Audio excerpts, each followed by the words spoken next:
Well, hello there. Hello from South Korea.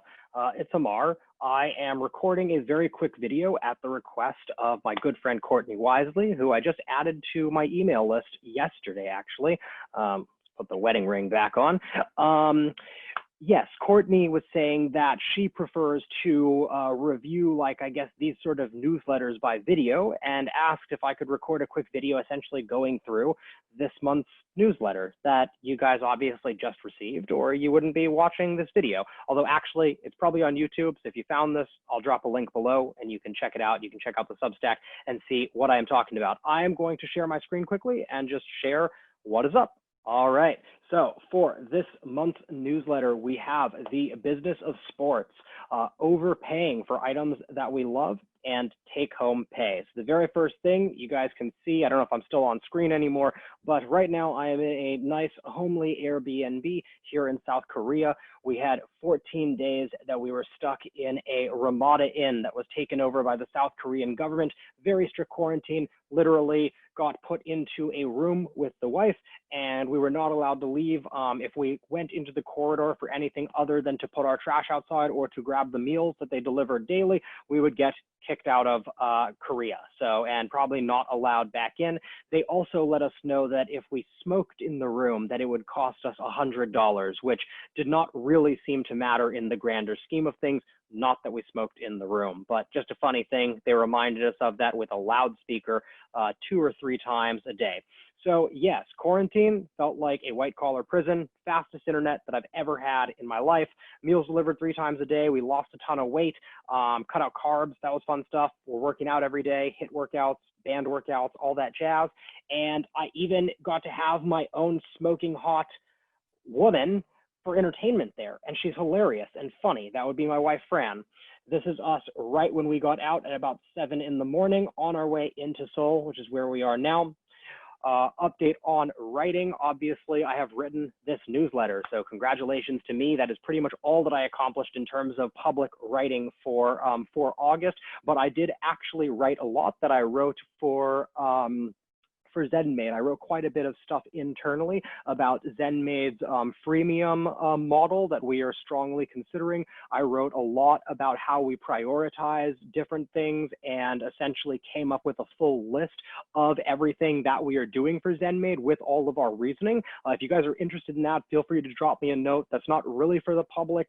They're just like Notion docs, but I'm happy to share those with you if you want to get a little bit of insight into sort of my thinking and decision making around like ZenMaid and feature development and all of that stuff. And then finally, I've got a little note here in the actual newsletter that if you're interested in reading something that is designed to be read by you guys that's longer form than my Twitter, you can check out my most popular article to date, probably the one that a lot of you guys actually read before joining my email list, which is Freedom is Worth It. And there is a link here in the Substack in the email that you just received.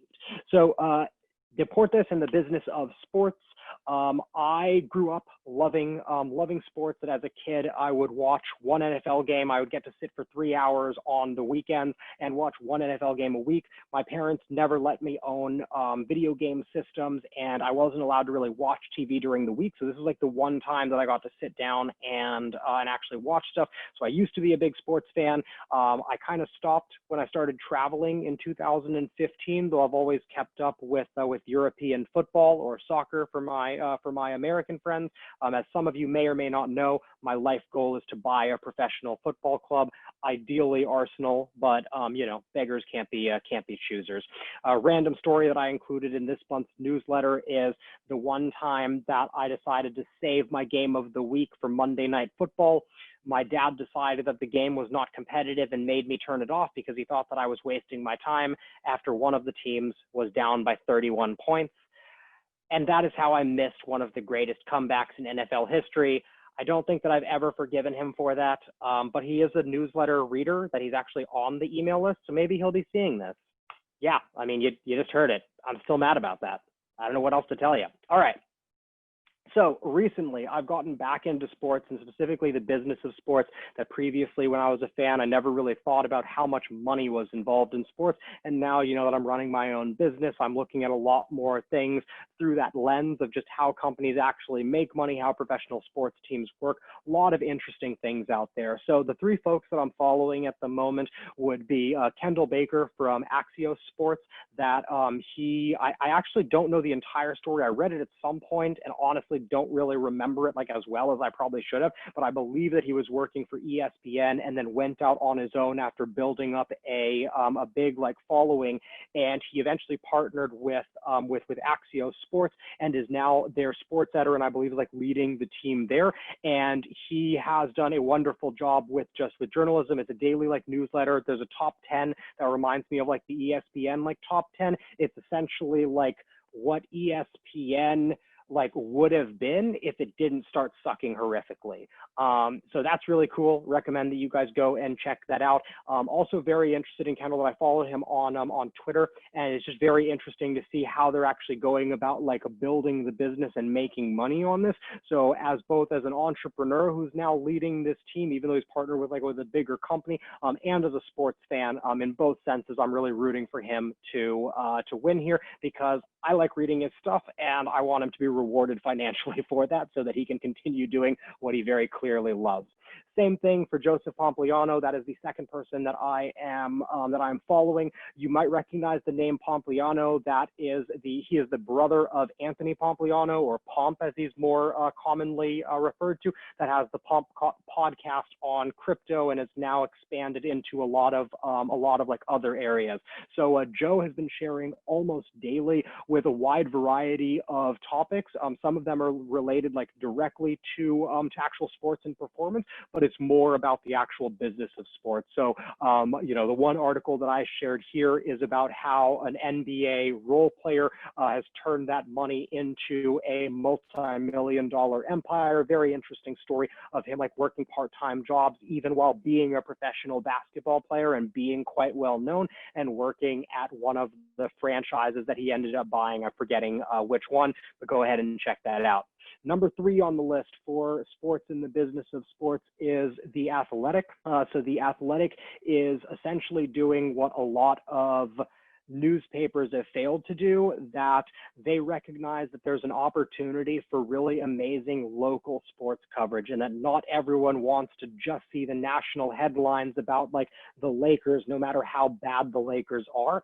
And so they've actually gone through and dealt with local like teams, essentially, that they have you know, someone that like personally covers Arsenal, that personally covers like Swindon Town and like Luton Town and all these like random football clubs in like the UK and in the US, and it's just amazing.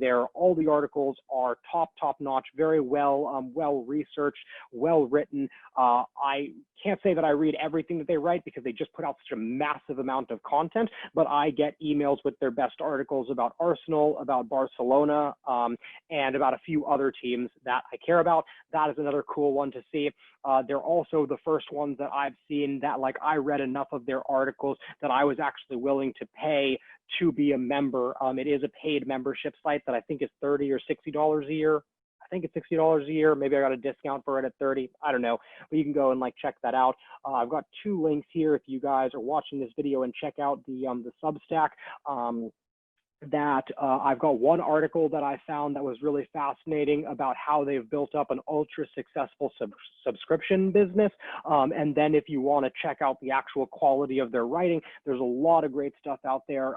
You know, if you reply to this email, wherever you're watching this, drop a comment below. I'm happy to recommend an article. But the one that I picked out was how Lionel Messi has changed over the years, going from a winger to a false 9 to a deep lying playmaker and all of that. If you don't understand anything that I just said, if your eyes just completely glazed over, you really should have fast forwarded this video a long time ago, because now we're on to the next stuff.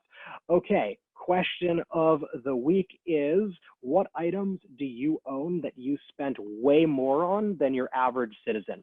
So this is something that I proposed on Twitter, that I love hearing answers to questions like this from a variety of people, of finding out, what people really care about. And when someone is really passionate about something or really cares about something, there's a lot of everyday objects or things that we all have in our lives that we don't realize other people might invest 10 times as much into. And so this is something that I've picked up from Ramit Sethi, that I always find this insightful into how people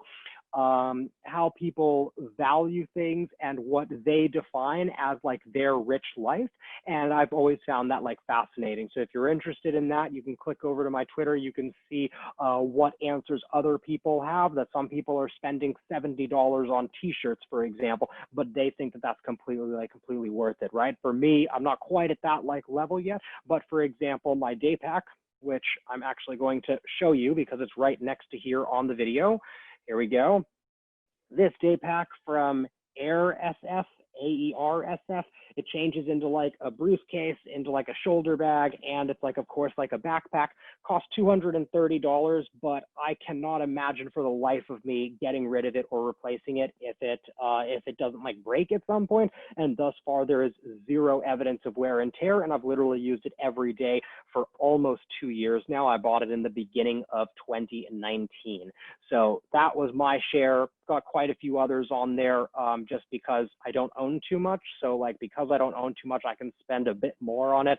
So you can read some of my responses to my own tweet there and check that out. Second to last thing, I believe, or third to last thing from this month's newsletter is on take-home pay. This is one that, unfortunately, Courtney, you're probably the only one still watching this video. You do have to go and read this stuff on my Twitter if you want to see see it. But essentially, I shared a tweet last month that went a bit viral with like indie hackers and SaaS entrepreneurs, and that is talking about the actual take-home pay of a SaaS founder like myself. For those of you guys that don't know, I'm non-technical, so I've never been the actual talent in ZenMaid. And so if you're reading on the screen right now, you can see it sounds awesome that in 2018, we made almost $300,000 as a company, and people hear that and they just think that like, as the founders, like we must just be made of money. But in reality, I took home just under 10%. I took home less than $30,000 that year, which is really not a lot of money to be living.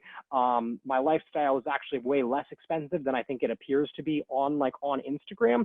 But I wanted to just share that and let people know that, like, if you're making 10K a month with your SaaS and only paying yourself $500, that's a lot more normal than a lot of people realize.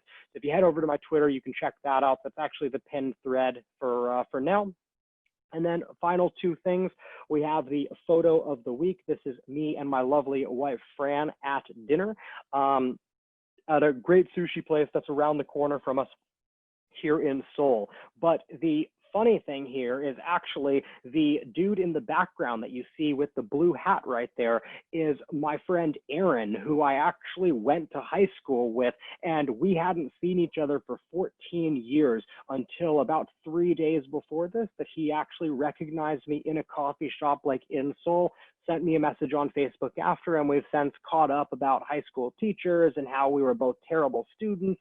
And yeah, we've had a nice time already. Going to be seeing him again like this Saturday. Just thought that we would share that as the photo of the week. Very, very small world.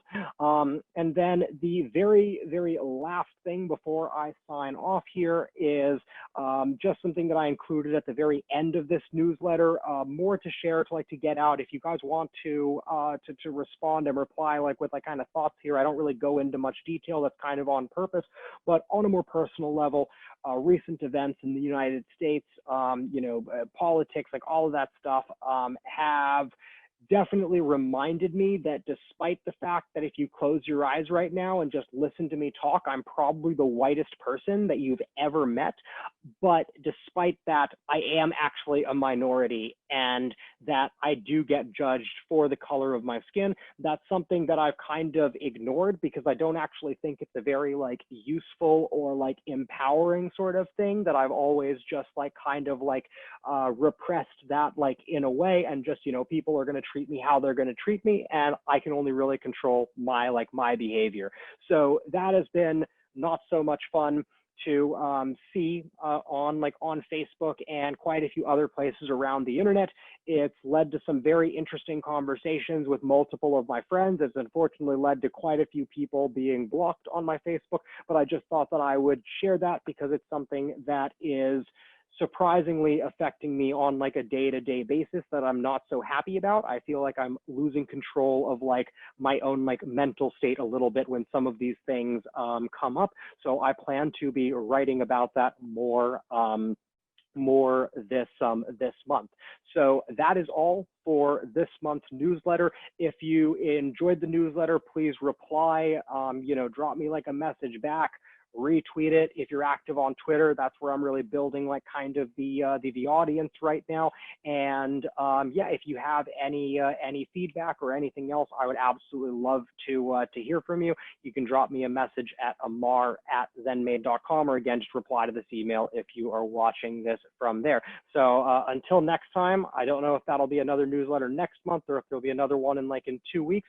It's a little bit inconsistent, but you can definitely expect to see a newsletter from me at some point in the next 30 or 40 days, possibly much sooner. Depends on what you guys want to hear about. So yes, thanks for watching and have a good one.